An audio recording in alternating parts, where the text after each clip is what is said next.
All India SC/ST railway employee association शाखा train set depot Shakurpur बस्ती द्वारा बाबा साहब की 123वीं जयंती व सांस्कृतिक कार्यक्रम साथ ही विशाल भंडारे का आयोजन किया गया। कार्यक्रम में मुख्य अतिथि अशोक कुमार, राष्ट्रीय महामंत्री, विशिष्ट अतिथि RK पोरिया, विशिष्ट अतिथि एडवोकेट रजत कंसल, विशिष्ट अतिथि advocate Monika Singh, Delhi high court Amit Kumar, ADME Abhinand Chandra, ADME Delhi मंडल सचिव पिंकू प्रताप सिंह आदि उपस्थित रहे। आए हुए वक्ताओं ने बाबा साहब के जीवन परिचय पर प्रकाश डालते हुए सैकड़ों महिला पुरुषों को संबोधित किया। साथ ही शाखा ट्रेन सेट डिपो शकूर बस्ती के शाखा अध्यक्ष जगदीप सिंह, शाखा सचिव सत्यवान विशन, कोषाध्यक्ष सचिन कुमार, उपाध्यक्ष विनोद मियां, उपाध्यक्ष दिनेश प्रताप, शाखा सहसचिव राजेंद्र सिंह, संगठन सचिव नरेंद्र कुमार, कार्यालय सचिव सुनील कुमार, शाखा सह सचिव राजीव कुमार, संगठन सचिव दीपक कुमार आदि ने आए हुए अतिथियों को पंचशील की पगड़ी पहनकर वह स्मृति चिन्ह के रूप में तथागत बुद्ध की मूर्ति देकर सम्मानित किया। सांस्कृतिक कार्यक्रम के लिए प्रीतम बौद्ध लहराड़ा के गीतों पर आए हुए लोगों को झूमने पर मजबूर किया। कार्यक्रम का भीमा आरंभ बुद्ध वंदना वह बाबा साहब के चित्र पर दीप प्रज्वलित कर बुद्ध वंदना के साथ में किया गया। देखते हैं NPT न्यूज इंडिया की यह खास कवरेज। और कुछ शब्दों में हमारा मार्गदर्शन करेंगे आदरणीय अमित जी ADME भैया यार मैं समझाना पड़ेगा। नमस्कार, ADME अभिनव सर और बाकी मंत्रिमंडल के सदस्यगण और सारे यहाँ हमारे सीनियर SSCs और बाकी सारे कर्मचारी, मैं आज बाबा साहब की जयंती पे दो शब्द बोलना चाहूँगा। सबसे इम्पॉर्टेंट बात यह है कि जिस तरह से बाबा साहब का एक जीवन शैली थी और एक रेलवे, उनमें एक समानता देखी जा सकती है। जैसे रेलवे में भी हम देखते हैं कि सारा मतलब नॉर्थ से लेकर के साउथ से लेकर के पूरा इंडिया को एक साथ लेके चलने की जो एटीट्यूड है, वही सेम चीज़ बाबा साहब में भी थी। सारे सोसाइटी को, महिलाओं को, कोई भी कास्ट को, कोई भी किसी भी वर्ग का, कोई भी श्रेणी का आदमी हो, सबको एक साथ लेके चलते थे। और हम लोग को ये प्राउड होना चाहिए कि हम लोग रेलवे में काम कर रहे हैं, ये एक बहुत अच्छी बात है। और बाबा साहब का भी जीवन शैली ऐसी ही थी। और दूसरी बात मैं ये बोलूँगा कि आपके पहचान जो है किसी भी मतलब जो भी एम्प्लॉई है यहाँ पे, जैसे जितने लोग ट्रेनिंग मेरे को दिख रहे हैं यहाँ पे, जितने लोग ट्रेनिंग स्कूल से भी आए हैं, तो मैं बोलूँगा कि जितने भी लोग हैं उनकी पहचान उनके काम से होती है। मतलब जैसे आज भी जहाँ हम लोगों को जानते हैं, कभी मैं ये नहीं जानता कि कोई भजन लाल जी क्या है या फिर जोगिंदर जी क्या कर रहे हैं, राजेंद्र जी क्या कर रहे हैं, सुमित जी क्या कर रहे हैं। सब लोगों ने अपना नाम बना लिया है साइड में कि हाँ मैं ये काम करता हूँ, मैं इस चीज़ में एक्सपर्ट हूँ। जैसे महिला में भी आपकी आशा जी लैब संभाल रही हैं, वहाँ ऊपर में सारे सेक्शन संभाल रही हैं आप लोग सारे लोग। तो सब लोग अपना अपना काम से अपने नाम बनाते हैं। बाकी देखिए जात धर्म सब कुछ अपनी अपनी जगह है, लेकिन आपका सबसे इम्पोर्टेंट धर्म आप कार्य करने के लिए यहाँ पे रेलवे के परिसर में आ जाते हैं, तो आपका एक ही धर्म बनता है, वो है आपका कार्य। अगर आप कार्य कर रहे हैं तो आप अपना धर्म सही से निभा रहे हैं और आपकी इज्जत होगी, समाज में इज्जत होगी। तो बस अपने कार्य पे ध्यान दें और अपना नाम अपने कार्य से ऊंचा करने की कोशिश करें। धन्यवाद। अब मैं निवेदन करूंगा कि हमारे ADME साहब हैं अभिनव चंद्रा जी, उनसे भी निवेदन करूंगा कि दो शब्द वो भी अपनी मुखवाणी से कहेंगे। आदरणीय अभिनव चंद्रा जी।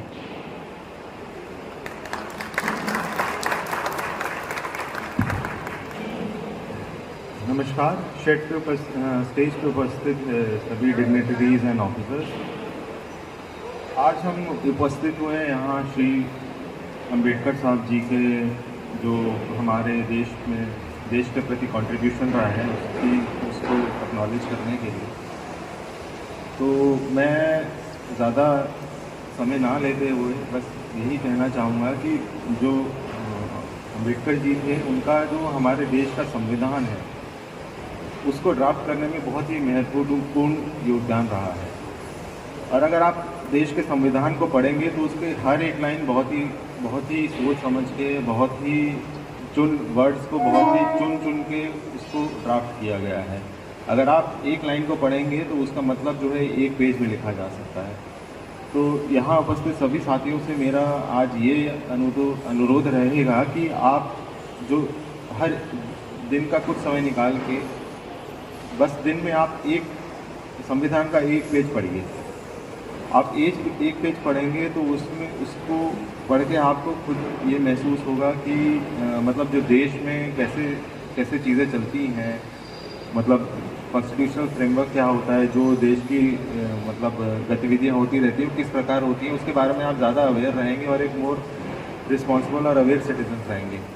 हम लोगों को अपनी रिस्पॉन्सिबिलिटी राइट्स की तो हम लोगों को ज्ञात रहता है, बट हमारे जो संविधान है, हमारे जो देश के प्रति हमारी जिम्मेदारियां बनती हैं, जो ड्यूटीज़ बनती हैं, उसका भी बहुत ही क्लियरली बहुत अच्छे से उसका जो है मेंशन किया गया है कॉन्स्टिट्यूशन में। तो मेरा आज इस मंच से आप लोगों से ये अनुरोध रहेगा कि कुछ समय अपना दिन में से निकाल के संविधान को दें, उसको पढ़ें, उसका मतलब समझने की कोशिश करें। और मेरा ये यकीन है कि अगर हम ऐसा करेंगे तो हम एक बहुत ही मतलब एक बेटर वर्जन और एक ज़्यादा अवेयर इंसान ज़रूर बन पाएंगे। Thank you. आदरणीय रजत कलसन जी से, जो राष्ट्रीय संयोजक हैं। सभी साथियों को ऊपर जय करो, भीम। माइक ऊपर कर लो। Doctor B.R. अम्बेडकर की 133वीं जयंती के अवसर पर सबसे पहले डॉक्टर B.R. अम्बेडकर को नमन करते हुए मंच पर आसीन रेलवे डिपार्टमेंट के सीनियर ऑफिसर्स, हमारे schedule caste railway employ association के नेशनल सेक्रेटरी हैं Ashok Kumar ji, retired deputy commissioner excise and taxation R.K. Poria ji, और हमारे इंस्पेक्टर साहब, और मंच पर आसीन सभी गणमान्य व्यक्ति, और मेरे सामने मौजूद हमारी मातृशक्ति और इस जनसभा में मौजूद हमारे युवा साथी और बुजुर्ग साथी। नीचे से नीचे।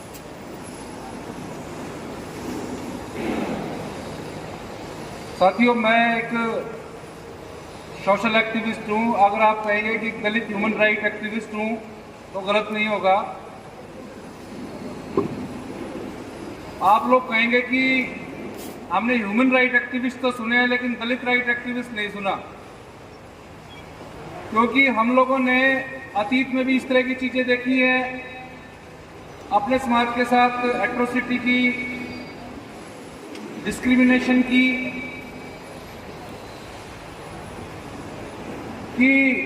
और आज भी कॉन्स्टिट्यूशन लागू होने के बाद 74 साल बाद भी आज भी इस तरह की घटनाएं हो रही हैं। आप अक्सर न्यूज़पेपर्स में, टीवी पे, सोशल मीडिया पर देखते होंगे कि जो घटनाएं एक इंसान के साथ नहीं होनी चाहिए। बाबा साहब की जयंती पे अगर हम इस तरह की बातें कर रहे हैं, वो इसीलिए कर रहे हैं कि बाबा साहब जब इस दुनिया में आए और उन्होंने इस दुनिया से रूबरू हुए तो उनका सबसे पहले जो सामना हुआ वो कास्टिज्म, जातिवाद से उनका आमना सामना हुआ। आप सभी लोगों को बताने की जरूरत नहीं है कि उनको इस कास्टिज्म ने, जातिवाद ने स्कूल में पढ़ने की परमिशन नहीं दी। जैसे तैसे एडमिशन लिया तो भी उनको स्कूल के कमरे से बाहर बिठाया जाता था। स्कूल के पब्लिक जो पानी पीने की जगह होती है वहां से उनको पानी पीने की परमिशन नहीं थी। तो तमाम तरह की एट्रोसिटी और अपमानजनक चीजें उन्होंने बर्दाश्त की और उन्होंने इतनी ज्यादा एजुकेशन हासिल की। अभी मेरे साथी अपनी रागनी में बता रहे थे कि आज के समय में भी सभी सुविधाएं होने के बावजूद भी आज के जो छात्र हैं इतनी हाई लेवल की एजुकेशन लेने के बारे में नहीं सोच सकते। तो मैं बात कर रहा था कि मैं एक दलित ह्यूमन राइट एक्टिविस्ट हूं। वो इसलिए कर रहा था कि आज की तारीख में भी, आज के समय में भी, जब दुनिया चांद पर पहुंच गई है और तमाम तरह की संचार क्रांति के माध्यम से आप लोगों के पास अल्टीमेट गैजेट्स हैं जिनके माध्यम से आप अपने घर पर बैठकर अमेरिका बात कर सकते हैं, उसकी फोटो देख सकते हैं, इस तरह के आधुनिक वातावरण में भी हम लोगों को ह्यूमन इंसान नहीं माना जाता है।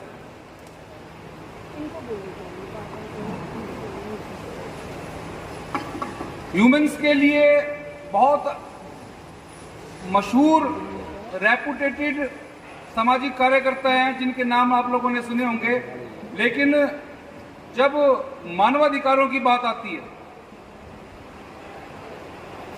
तो सरकारें, जब मानवाधिकार आयोग, पुलिस, सोसाइटी हम लोगों को अधिकार देने से कतराती है। इसलिए आज भी जाति के नाम पर अगर हम गांवों में जाएं, अगर हम शहरों की मलिन बस्तियों में जाएं, ये दिल्ली की बात नहीं कर रहा मैं, हरियाणा की बात नहीं कर रहा, पूरे भारत में ऐसा देखने को मिलता है। आज भी हमारे समाज को उसकी जाति के नाम से भी नहीं, जाति के नाम पर बनाई गई गाली के नाम से पुकारा जाता है।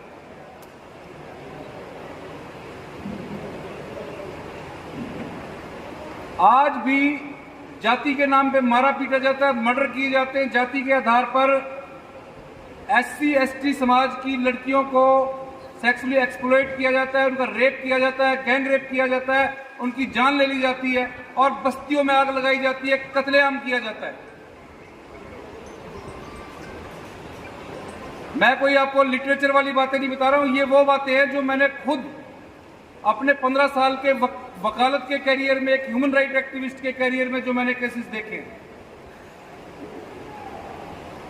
किस तरह से कास्ट के आधार पर हम लोगों को प्रताड़ित किया जाता है। और ये कास्ट का राक्षस इतना ज्यादा बलवान है कि केवल SC समाज, ST समाज के गरीब लोगों को ही टारगेट नहीं करता है। जो हमारे समाज के आर्थिक रूप से संपन्न लोग हैं, नौकरीशुदा लोग हैं, बड़ी बड़ी नौकरियों में हैं, इसके पंजे वहां तक भी पहुंच रहे हैं। मैं हरियाणा से हूं और हरियाणा में अगर आप एट्रोसिटी की बात करें तो देश में हम NCRB का रिकॉर्ड उठा के देखें, नेशनल क्राइम रिकॉर्ड ब्यूरो का रिकॉर्ड उठा के देखें, तो देश में atrocity, SC community, ST community के खिलाफ एट्रोसिटी के मामले में मध्य प्रदेश सबसे ऊपर है, उसके बाद राजस्थान है, उसके बाद उत्तर प्रदेश है, चौथे नंबर पर हरियाणा है। मैं हरियाणा से हूं और मैंने हरियाणा में इस तरह के केसेस देखे हैं कि जातिगत दुर्भावना से, जाति के आधार पर बदला लेने की नीयत से पूरी की पूरी बस्तियों को जला दिया गया।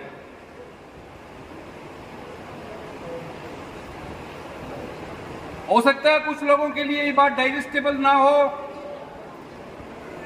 लेकिन कहते हैं कि सच्चाई बहुत कड़वी होती है और वो सुननी भी चाहिए। हरियाणा के जिला हिसार के मिर्चपुर गांव में केवल एक कुत्ते को भौंकने को लेकर कि नॉन शेड्यूल कास्ट कम्युनिटी के एक व्यक्ति के ऊपर शेड्यूल कास्ट कम्युनिटी का कुत्ता भौंका, इस बात की रंजिश को लेकर पूरी दलित बस्ती जला दी गई। 52 घर थे, 52 घर जला दिए गए, लोगों को मारा पीटा गया और एक बच्ची और उसके पिता को कमरे में बंद करके जिंदा जला दिया गया।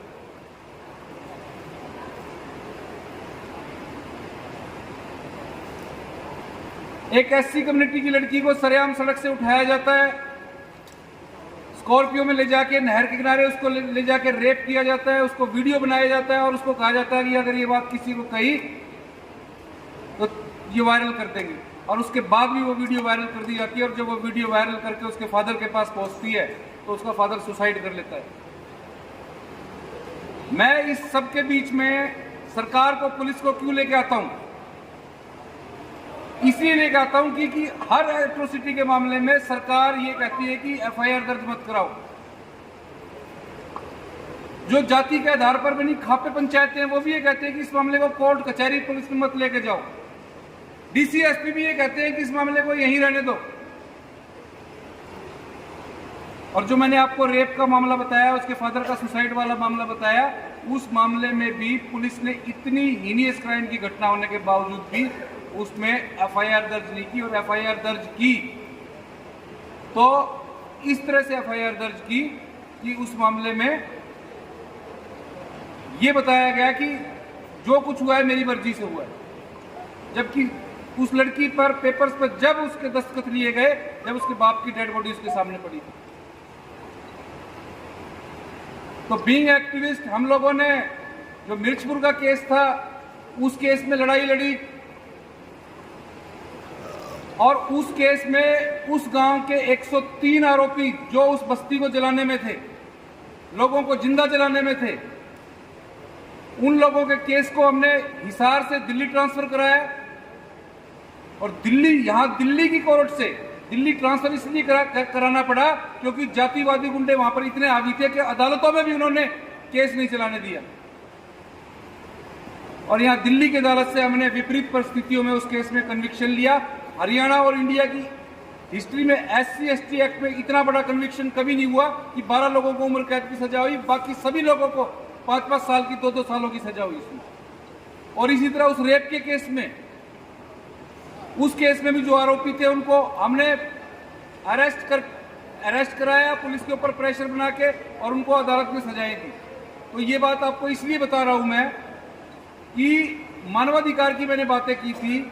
रजिस्ट्रेशन ऑफ एफआईआर आपका फंडामेंटल राइट है। भारत का कानून कहता है कि भाई अगर आपके साथ कोई हीनियस क्राइम की, कॉग्निजेबल ऑफ क्राइम की घटना हुई है तो आपको एफआईआर दर्ज कराना आपका अधिकार है, पुलिस को कार्रवाई करनी पड़ेगी, अरेस्ट करना पड़ेगा। लेकिन कॉन्स्टिट्यूशन लागू होने के 74 साल बाद भी आपके जो कॉन्स्टिट्यूशनल राइट्स हैं उनकी धज्जियां उड़ाई जा रही हैं। मतलब मर्डर हो गया, डेड बॉडी सिविल अस्पताल में पड़ी है, पोस्टमार्टम हो रहा है, पुलिस एफआईआर दर्ज करने के लिए तैयार नहीं है। मैंने और मेरे साथियों ने 14 दिन तक डेड बॉडीज के साथ सड़कों पर बैठकर धरने दिए हैं, तब जाकर एफआईआर दर्ज हुई है, तब जाकर कार्रवाई हुई है। इसलिए मैं दलितों के अलग ह्यूमन राइट्स की बात करता हूं। कुछ लोग बोलेंगे कि नहीं ये पुराने जमाने की बातें हैं, अब ऐसा नहीं होता। लेकिन मैं मोहल्लों की बात नहीं करता, मैं सेक्टरों की बात नहीं करता, लेकिन जो लोग नौकरियों में हैं, हो सकता है आपके डिपार्टमेंट में अच्छे हालात हों, लेकिन हरियाणा में मेरे पास आईएएस लेवल के, आईएएस की भी सीनियर अधिकारी, एसीएस लेवल के अधिकारी जो एडिशनल चीफ सेक्रेटरी लेवल के अधिकारी, फॉरेस्ट के additional chief conservator, police department के आईजी, एसपी जो एससी कम्युनिटी से हैं, इन लोगों की भी एफआईआर दर्ज नहीं होती। तो आम लोगों का क्या हाल होगा, जो गरीब लोग गांव में रहते हैं, जो गरीब लोग शहर की बस्तियों में रहते हैं।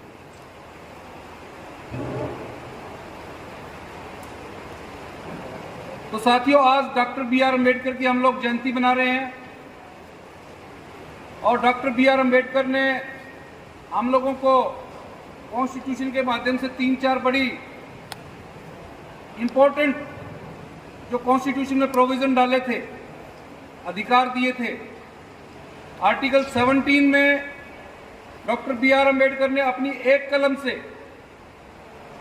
जो अनटचेबिलिटी है, छुआछूत है, उसको अवैध, अनकॉन्स्टिट्यूशनल और अपराध घोषित किया था। और इसी आर्टिकल 17 की प्रेरणा से भारत सरकार ने 1989 में SC/ST एक्ट बनाया, जिसके तहत जाति के आधार पर किए जाने वाले भेदभाव या जो कृत्य हैं वो अपराध घोषित किए गए। आप लोग जानते हैं कि आजादी से पहले भारत जो है, भारत देश जो है, ये हजारों रियासतों में, छोटे छोटे राज्यों में, जिनके राजा होते थे, किसी का सम्राट होता था, किसी का राजा होता था, किसी का कुछ होता था, इन चीज़ों में बटा हुआ था। Doctor B.R. अम्बेडकर को कॉन्स्टिट्यूशन ड्राफ्ट करने का मौका मिला और उन्होंने अपनी कलम से जब कॉन्स्टिट्यूशन को ड्राफ्ट किया, अपनी एक कलम से भारत को दुनिया का सबसे बड़ा डेमोक्रेटिक कंट्री, सबसे बड़ा लोकतंत्र बनाने का काम किया। दूसरी बात, यहां पर मेरी बहनें बैठी हैं, माताएं बैठी हैं। Doctor B.R. अम्बेडकर भारत में आज तक जितने भी महिला अधिकारों के जो समर्थक हुए हैं, मैं नहीं मानता उनसे बड़ा कोई फेमिनिस्ट इस भारत में आज तक है या हुआ है। आप लोगों ने हिस्ट्री पढ़ी होगी, किस तरह के कस्टम्स थे, किस तरह के रीति रिवाज थे, किस तरह की रूढ़ियां थी महिलाओं के बारे में, किस तरह से उसका पति मरने पर उसको उसकी अर्थी के साथ बांध के जिंदा जला दिया जाता था, सती प्रथा जो थी। शादी होने पर विधवा होने पर दूसरी शादी करने की परमिशन नहीं थी।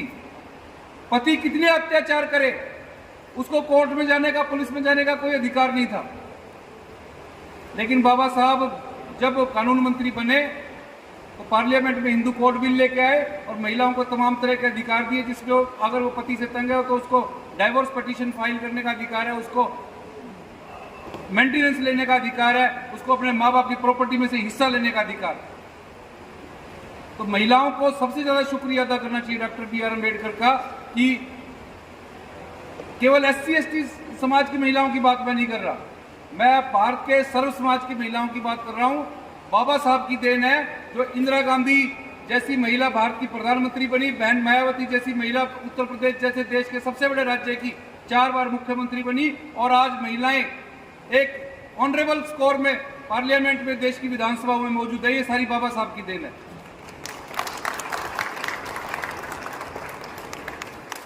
और साथियों, बाबा साहब ने हमको एजुकेशन, शिक्षा का जो कॉन्सेप्ट कॉन्स्टिट्यूशन में लेके आए, उस शिक्षा के माध्यम से मैं एक बात कहना चाहूंगा कि हम लोगों ने, बाबा साहब ने शिक्षा का भी अधिकार दिया। आर्टिकल 332 से 340 में रिजर्वेशन की बात की बाबा साहब ने, क्योंकि हम लोगों को सैकड़ों सालों से दबा कर रखा गया था, समान धारा में नहीं आने दिया गया था। कॉन्स्टिट्यूशन की बात हुई थी और उस शिक्षा के माध्यम से हम लोगों ने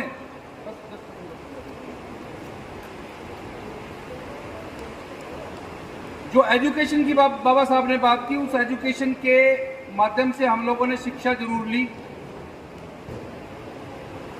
लेकिन उस शिक्षा के माध्यम से हम लोगों के अंदर जो एक संगठन आना चाहिए था, और संगठन के बाद हम लोगों को जो सत्ता के लिए संघर्ष करना चाहिए था, जैसा कि बाबा साहब की सोच थी कि भाई हमारे लोग पढ़ेंगे लिखेंगे और संगठित होकर, क्योंकि हम लोग 85 में पूरे देश में SC/ST OBC, अगर हम लोग एक हो जाएं तो देश का प्रधानमंत्री भी होगा, आपका होगा, राज्यों के जो मुख्यमंत्री वो भी आप लोगों के होंगे। लेकिन बाबा साहब का ये सपना पूरा नहीं हुआ। हम लोगों ने एजुकेशन ली, छोटी मोटी बाबू की नौकरी ली, छोटे मोटे सेक्टरों में, कॉलोनियों में अपने घर लिए और हम संतुष्ट हो गए और रिजर्वेशन में खुश हो गए। छोटे मोटा आप क्लर्क से हम सुपरिटेंडेंट बन गए, सुपरिटेंडेंट से थोड़ा और ऊंचे ओहदे पर चले गए, लेकिन जहां पर आप लोगों को रिजर्वेशन मिलना चाहिए था वो रिजर्वेशन आप लोगों को आज तक नहीं मिला। रिजर्वेशन कहाँ आप लोगों को मिलना चाहिए था? रिजर्वेशन आप लोगों को सुप्रीम कोर्ट में मिलना चाहिए था। रिजर्वेशन आपको देश की अलग अलग हाई कोर्ट्स में मिलना चाहिए था। ये लोग पैरेलल गवर्नमेंट चलाने का काम करते हैं। इन्होंने जो फैसले दिए वो सरकार के कानून बनाने के बराबर है, और इतनी ज्यादा महत्वपूर्ण पोस्टें हैं, इनको कोई अपने पद से नहीं हटा सकता। अगर पद से हटाने के लिए भी इनको संसद में महाभियोग इम्पीचमेंट लेके आना पड़ता है। लेकिन आपका रिप्रेजेंटेशन कहाँ है सुप्रीम कोर्ट और हाई कोर्ट्स में? पूरे देश में 1400 के करीब हाई कोर्ट जज हैं, उसमें आपके 14 जज हैं केवल। सुप्रीम कोर्ट में आपका एक भी जज नहीं है। और जितने आर्मी है, आर्मी में हमारा रिप्रेजेंटेशन 0 है। हम कहीं से कम है क्या?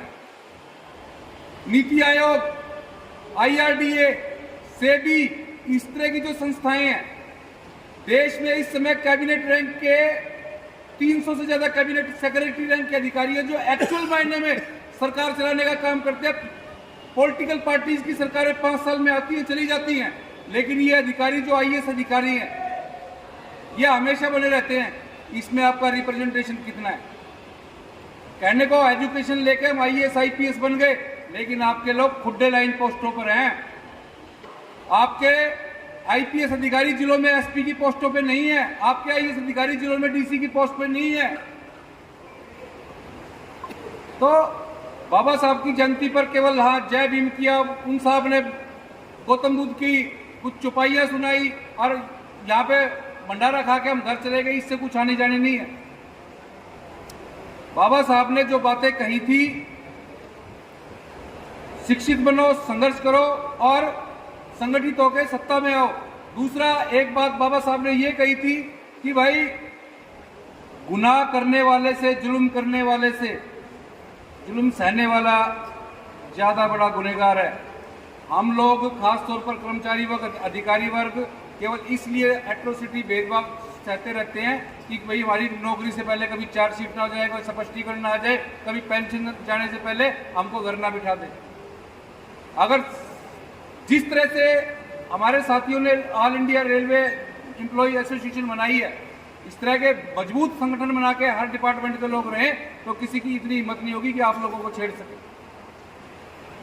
हम लोग हमारे लोग ईमानदार लोग हैं, मेहनती लोग हैं, लगन से काम करने वाले लोग हैं। हम गलत काम नहीं करते, हम कभी करप्शन नहीं करते। लेकिन इसके बाद भी केवल कि भाई कोटे से आ गया, नहीं तो इनकी औकात तो है ना नालियों में झाड़ू लगाने की थी, इसको साले को टिकने ना दो। केवल इस वजह से हमारे लोगों को परेशान किया जाता है। अदरवाइज हम लोग बिल्कुल मेहनत का, ईमानदार, लगन से काम करने वाले लोग। तो साथियों, बाबा साहब की जयंती पर ये संदेश लेके जाए, बाबा साहब का संदेश लेके जाए कि बिल्कुल भी अत्याचार, भेदभाव जैसी चीजें बर्दाश्त नहीं करेंगे। और एक चीज और बोलूंगा, 1 मिनट रोकूंगा सर आपको। ये बात एक मैं रेफरेंस कहता हूं, एक मैं रेफरेंस दूंगा अपना, कि एक चलन चला हुआ था सोशल मीडिया पे हमारे समाज के लोगों को जाति सूचक शब्द बोलने का, वीआईपीज लोगों द्वारा, सेलिब्रिटीज लोगों द्वारा। पूर्व क्रिकेटर युवराज सिंह का आप लोगों ने नाम सुना है, तारक मेहता का उल्टा चश्मा की अभिनेत्री मुनमुन दत्ता बबीता जी का आपने नाम सुना है, एक और अभिनेत्री युविका चौधरी है, उसका आपने नाम सुना है, बाबा रामदेव का आपने नाम सुना है। इन लोगों ने अलग अलग टाइम पर, अलग अलग समय पे हमारे अपने वीडियोस में, अपने इंटरव्यूज में हमारे समाज के लिए बड़े भद्दे जाति सूचक शब्द इस्तेमाल किए थे। हम लोगों ने बाबा साहब को पढ़ा है, सुना है, हम लोगों ने, हमको पता है बाबा साहब ने क्या कहा था कि भाई जुल्म करने वाले से सहने वाला ज्यादा जिम्मेदार है। मैंने और मेरे साथियों ने, छोटा सा शहर हमारा हांसी, वहां पे इस मुनमुन दत्ता के खिलाफ, युवराज सिंह के खिलाफ, युविका चौधरी के खिलाफ, बाबा रामदेव के खिलाफ कंप्लेंट की। पुलिस ने एफआईआर दर्ज नहीं की। वकील साहब इतने बड़े बड़े आदमियों के खिलाफ कैसे करेंगे? करनी पड़ेगी भाई। 8 महीने एफआईआर दर्ज नहीं की। मैंने उन पुलिस वालों को भी के खिलाफ भी कंप्लेंट दी कि भाई SC/ST एक्ट में अगर एज पर लॉ एफआईआर दर्ज नहीं करते तो SHO, SP और DSP जिम्मेदार है। इनके खिलाफ सेक्शन 4 में एफआईआर दर्ज करो। कोर्ट से आदेश कराए। जैसे ही पुलिस अधिकारियों के खिलाफ एफआईआर दर्ज करने के आदेश हुए, अगले दिन इन सेलिब्रिटीज के खिलाफ भी पर्चा दर्ज हुआ।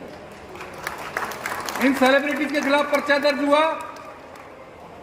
मुनमुन दत्ता सुप्रीम कोर्ट भागी एफआईआर क्वैश कराने के लिए। सुप्रीम कोर्ट ने उसकी खारिज की। कहा तुम्हारे खिलाफ प्राइमा फेसाई केस बनता है, पहली नजर में तुम्हारे खिलाफ केस बनता है, तुमने एक देश की पर्टिकुलर कम्युनिटी को गाली बकने का काम किया है।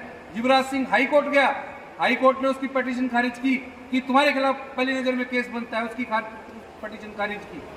और फिर जितने भी इन लोगों के नाम लिए मैंने, सभी को हांसी, एक छोटे से शहर के छोटे से थाने में आना पड़ा, अपने मोबाइल लैपटॉप जब्त कराने पड़े, इनकी अरेस्ट हुई और इनको चार्जशीट किया गया और अब हिसार कोर्ट में इनके खिलाफ चालान पेश होकर तारीखें भुगतेंगे और इनकी सजा कराएंगे 5-5 साल की। तो ये एक उदाहरण दिया मैंने आप लोगों को। छोटी से छोटी चीज भी बर्दाश्त न करे, ये मैं नहीं करा, ये बाबा साहब कह गए थे। सभी को एक बार फिर से जय भीम, जय भारत। दिल्ली मंडल सचिव आदरणीय प्रताप जी से कि वो आएंगे और अपने शपथ रखेंगे। आदरणीय प्रताप जी, जोरदार तालियों के साथ आदरणीय प्रताप जी।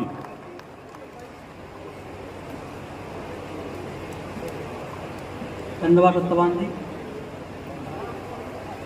कि कैसे तारीफ करूं मैं बाबा साहब आपकी, कि कैसे तारीफ करूं मैं बाबा साहब आपकी, मेरे शब्दों में इतना जोर नहीं।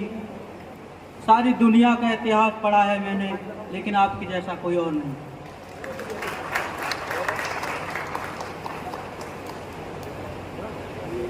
तथागत गौतम बुद्ध के चरणों में नमन करते हुए, दलितों, पिछड़ों, आदिवासियों और समस्त महिला मुक्तिदाता डॉक्टर बाबा साहब भीमराव अम्बेडकर जी के चरणों में नमन करते हुए, आज के इस प्रोग्राम के मुख्य अतिथि all India SC/ST railway employ association के राष्ट्रीय महामंत्री माननीय अशोक कुमार सर, विशिष्ट अतिथि श्री RK पौरिया साहब, श्री रजत कलसन साहब, मोहनका सिंह एडवोकेट, और मेरे सामने जो प्रीतम बौद्ध जी एवं उनकी टीम, जो आप लोगों को साधे हुए हैं और बहुत ही ज़बरदस्त प्रोग्राम कर रहे हैं, और मंच पर बैठे सभी मंचासीन और इस प्रोग्राम को आयोजन कर रहे श्री सत्यवान जी एवं उनकी टीम, जिन्होंने इस प्रोग्राम का बहुत अच्छे से और खूबसूरती से आयोजन किया है।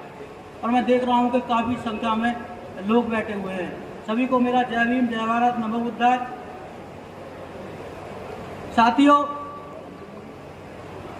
बाबा साहब डॉक्टर भीमराव अम्बेडकर जी के बारे में मुझसे पूर्व काफ़ी वक्ताओं ने बहुत कुछ बताया है, और हमारे एडवोकेट महोदय ने नारी शक्ति के विषय पर काफ़ी जोर दिया। तो मैं उनकी बात को थोड़ा सा आगे बढ़ा रहा हूँ।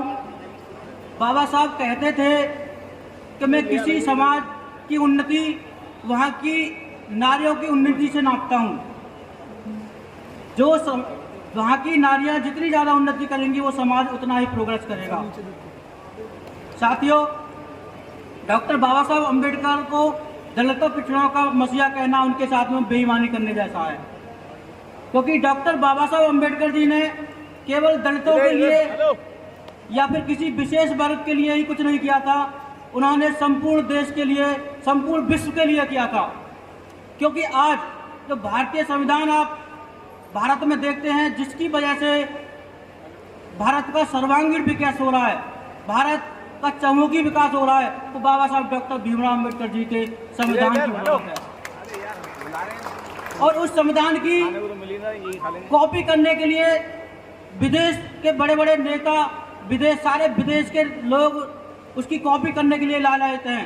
वो बात अलग है कि भारत में संविधान को कुछ लोग ज़्यादा अच्छा दर्जा नहीं देते हैं, लेकिन वह संविधान इतना अच्छा है कि उसकी कॉपी करने के लिए सारे देश उत्सुक हैं।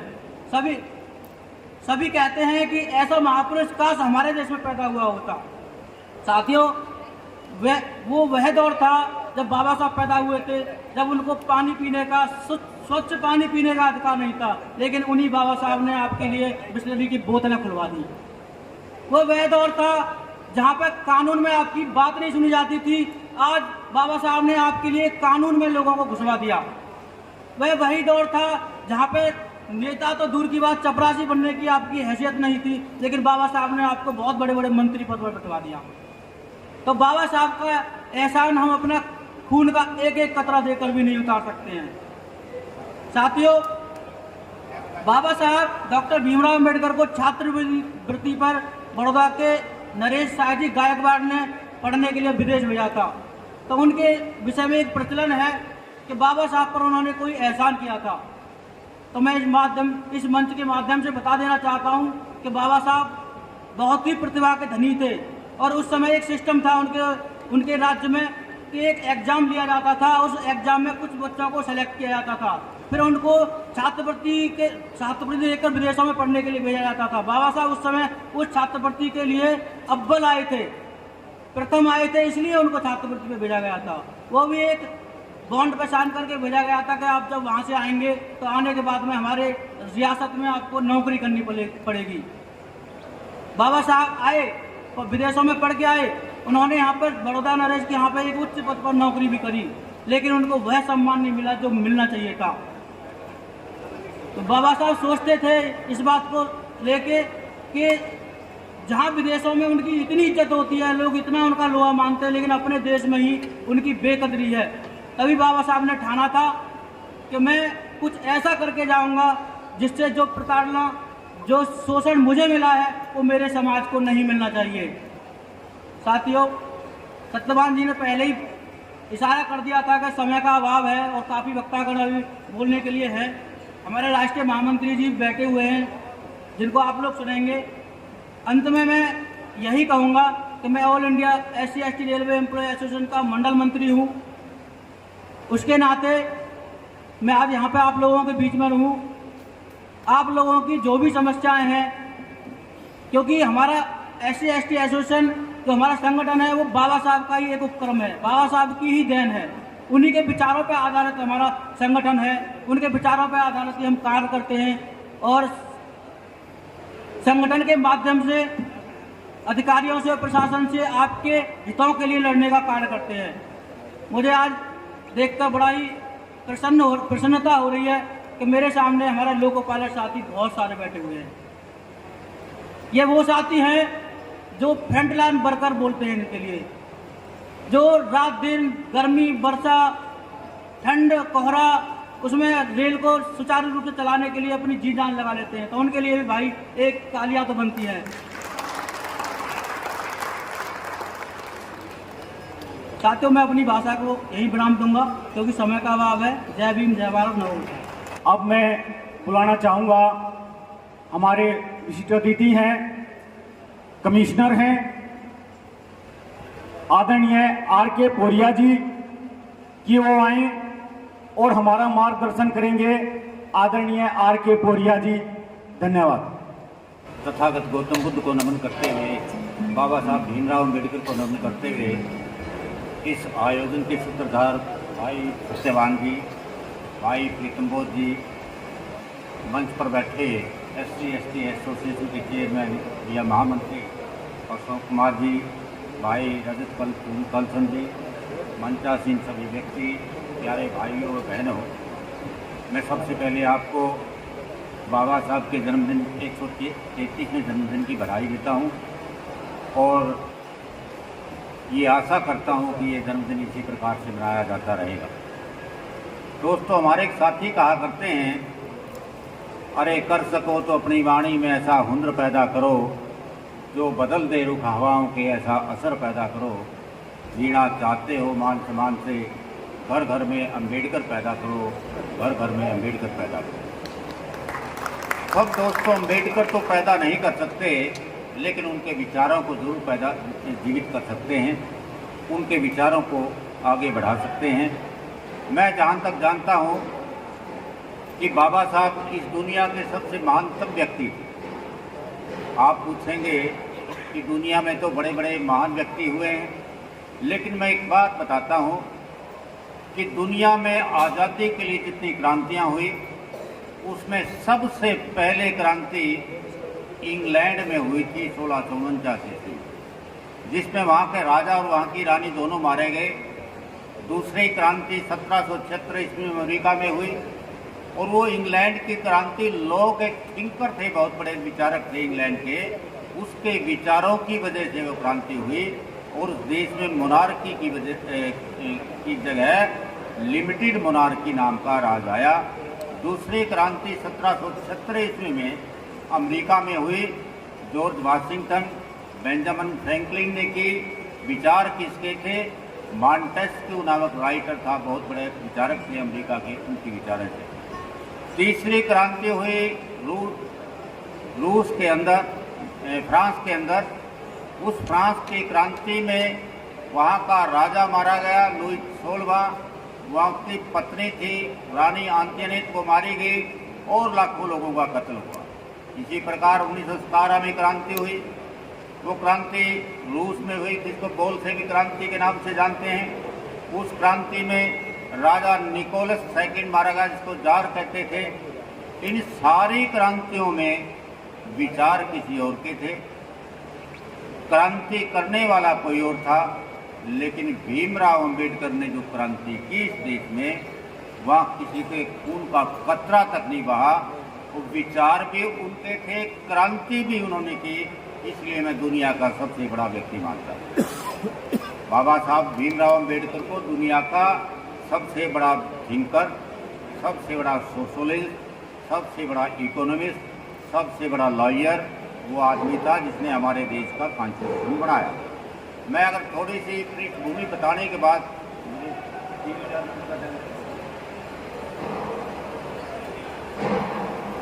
दोस्तों, उन्होंने अपना काम जब शुरू किया 1920 और 18 में सबसे पहले उन्होंने काम शुरू किया, उसमें उन्होंने एक पहले पत्र निकाला जिसका नाम था मूक नायक। मूक मैंने होता गूंगा, गूंगों की वाणी। उस अखबार के पहले संस्करण में वो लिखते हैं, हिंदू धर्म पे कटाक्ष करते हुए लिखते हैं कि हिंदू धर्म विषमताओं का मायका बना हुआ है। ये एक मीनार के समान है जहाँ पे ऊपर से किसी आदमी को नीचे नहीं भेजा जा सकता। नीचे का कितना आदमी समझदार हो उसको ऊपर नहीं ले जाया जा सकता। इस प्रोसेस में सबसे पहले उन्होंने 1918 में चलो आप अपनी बात रखो।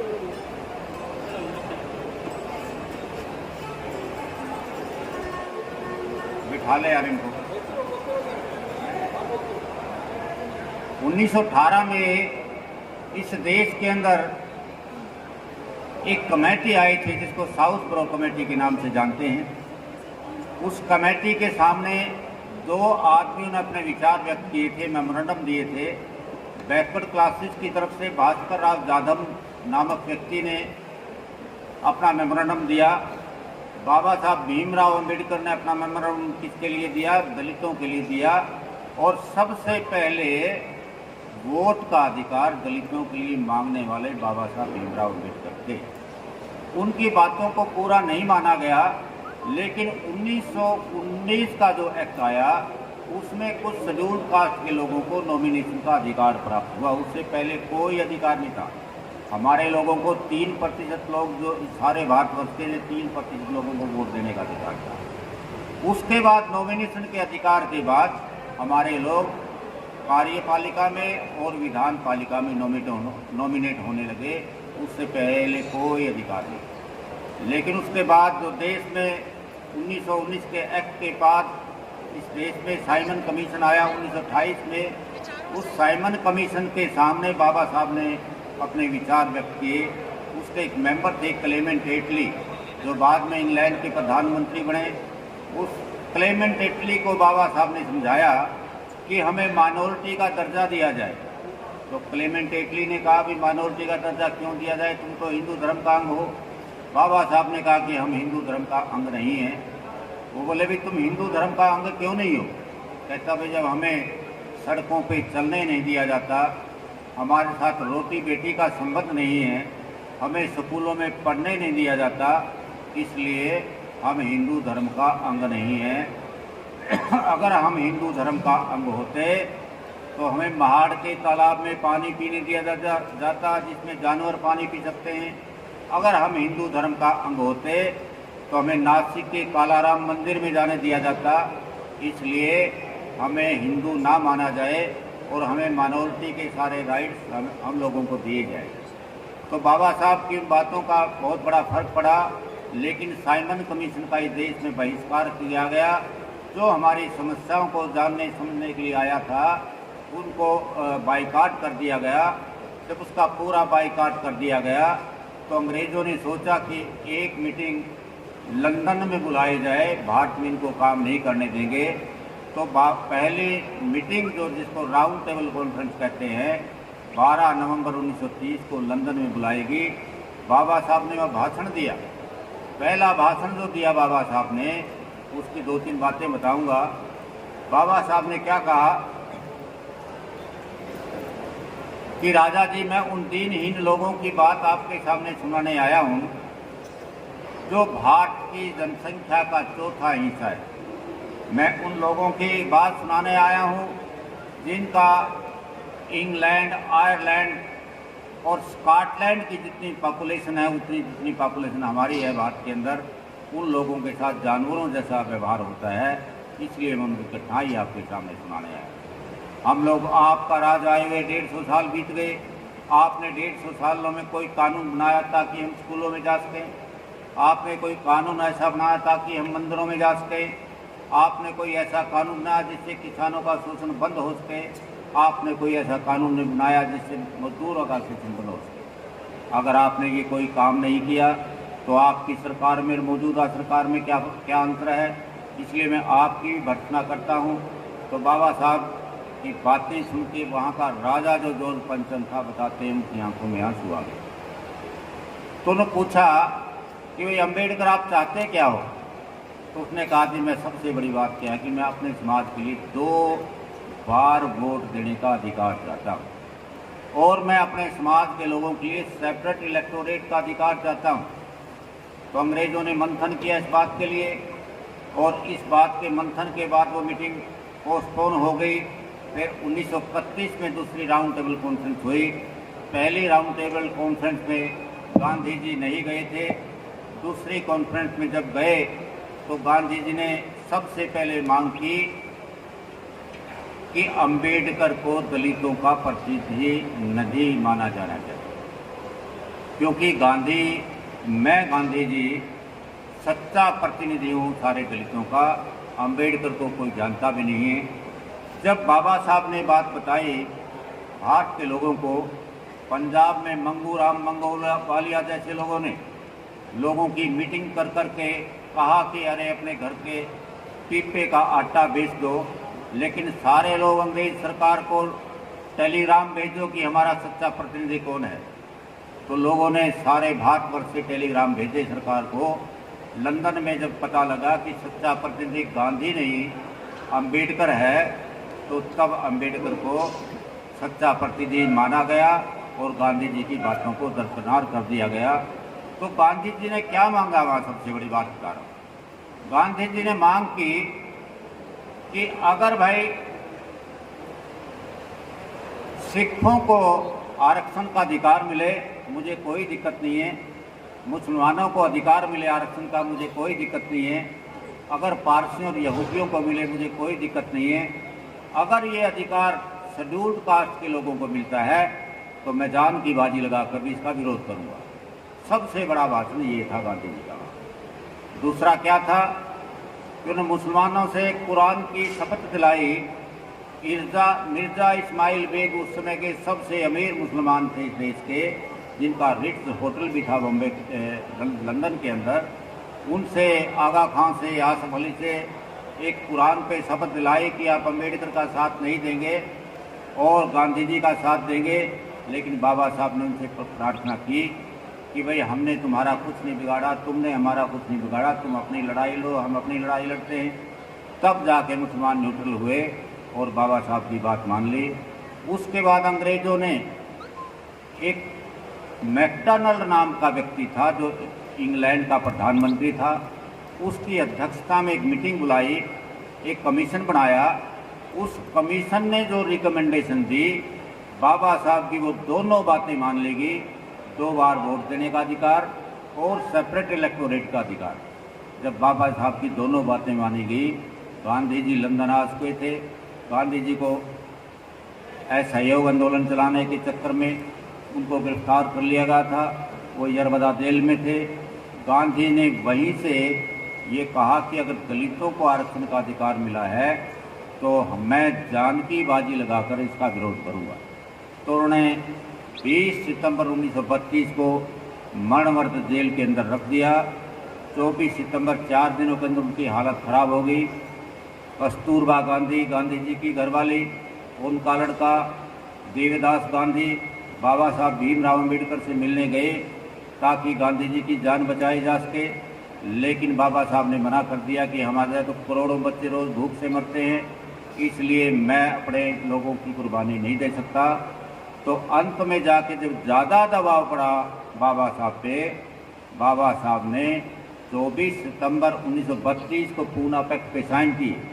पूना पैक्ट पे साइन करने के बाद जो 2 हमारी मांगे थी, 2 बार वोट देने का अधिकार और सेपरेट इलेक्टोरेट का अधिकार, वो दोनों ख़त्म कर दिए गए।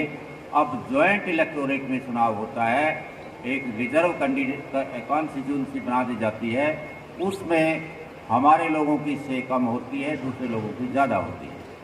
तो इसलिए दोस्तों,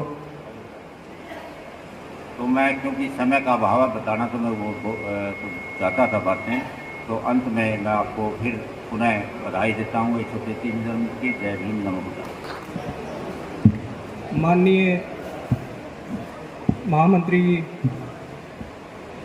मंडल मंत्री जी और आए हुए सारे अतिथिगण और यहाँ उपस्थित सभी कर्मचारी और एसएससी, आप सभी का यहाँ पर आज यहाँ पर पहुँचने के लिए बहुत बहुत धन्यवाद, आभार प्रकट करते हैं। धन्यवाद।